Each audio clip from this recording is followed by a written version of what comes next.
I tell people all the time, my family are all really good-hearted people that have very bad hearts. Both parents, all 4 grandparents, and every aunt and uncle on both sides of the family have all died of heart failure, and virtually all of us have some kind of heart problems. Mine began to flare up as a young man. I was flying in the military, and during an annual physical at the age of 26, they determined that I had some high blood pressure. I thought, that can't be, he's the most laid-back guy I know, but it was true. So he's been on blood pressure medicine for a long time. I had the honor of meeting Randy and his wife, Elizabeth, in 2014. At that time, he had already had some stents put in his heart. I was sitting here in the house one night, and I thought I had indigestion, and I could kind of belch and make it go away. It got to the point where there was nothing that I could do to in any way ease the pain. It was just getting progressively worse and worse and worse. And I finally called Liz and told her, I said, Liz, I can't get this to stop. My chest is hurting terrible. We need to go to the Healthplex. I had tried to talk him into going to the emergency room earlier, but he kept saying, no, I'm fine, I'm fine. So when he comes back in and tells me he's not fine, I'm out of that bed and ready to go. The doctor down there, he did 3 different tests. So he came in and he said, Mr. Lee, we don't find anything wrong with you. I know you say you're having chest pains, but it's not backed up on any of our tests. And then he said, I tell you what, let me go call Dr. Pappy. Typically when a ER doctor calls you with a patient that has chest pain, either one, we're going to send the patient home with a very close follow-up in clinic, or we're going to go ahead and admit the patient to the hospital for further testing. And Dr. Pappy said, I guess send him home, tell him that if he's still hurting in the morning, come back. And then he said something that saved my life, literally. You know what? I know that guy. We've talked about his family history. Put him in the ambulance and bring him up here. We're going to run some more tests. Although his initial testing all came back negative, he continued to have episodes of chest pain.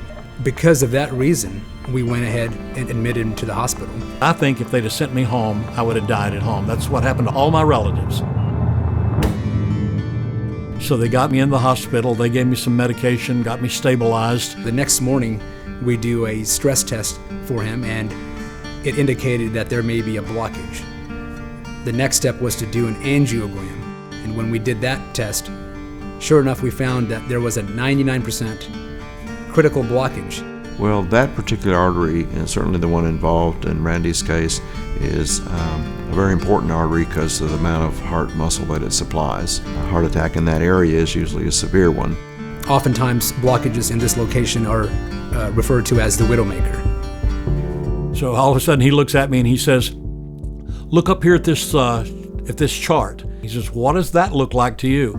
I said, it looks like a little black blob to me is all I can see. And he said, that's an artery, and it looks like somebody has grabbed it and just crumpled it up. And I said, well, what do we do now? And he said, we'll do a bypass. And I said, when are we going to do that? He said, tomorrow morning. So it scared me.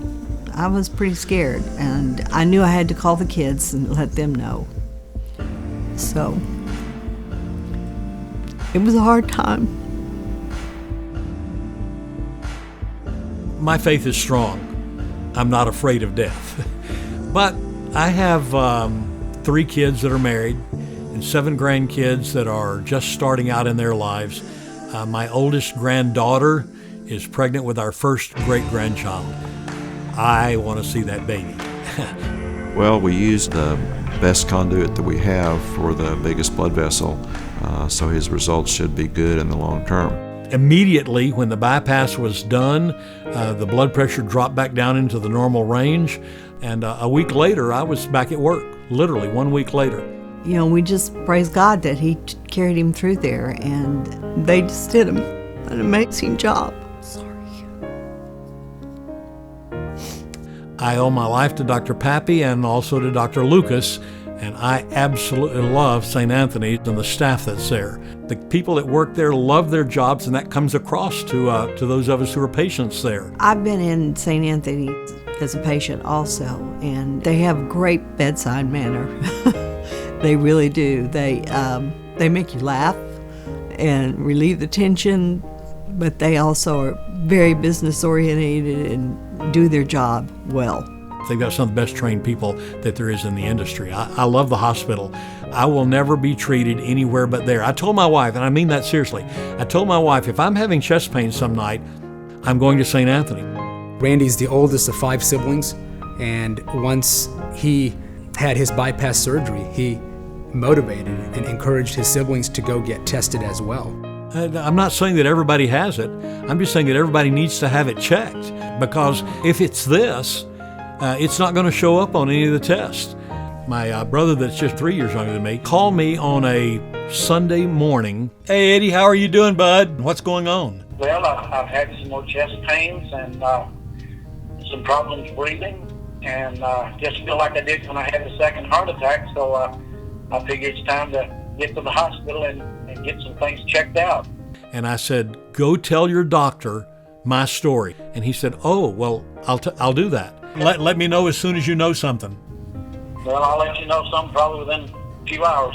All right. Bye-bye. All right. Bye-bye. Dr. Pappy, with his persistence in finding out what was wrong with me, has actually already saved at least 3 members of my family and maybe the other 2 as well. We'll get to see some old age that nobody else in the family's ever seen. We wanted our kids to be checked.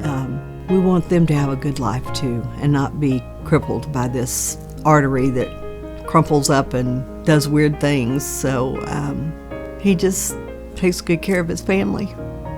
He's also a naturopathic doctor that owns a herbal medicine store and practices holistic medicine. He stays very active. When I was in high school, my dream was to be a doctor. And so I was the first person in my family at large that ever got to go to college. And after college, there was no money for medical school or any of that. Now, my profession is I'm an herbalist. I sell herbs and vitamins and minerals. I have a naturopathic doctor degree. So I feel like I'm getting to be a doctor without actually having the medical degree and going into doctor school. You know, we often use the term saints in action to refer to our employees.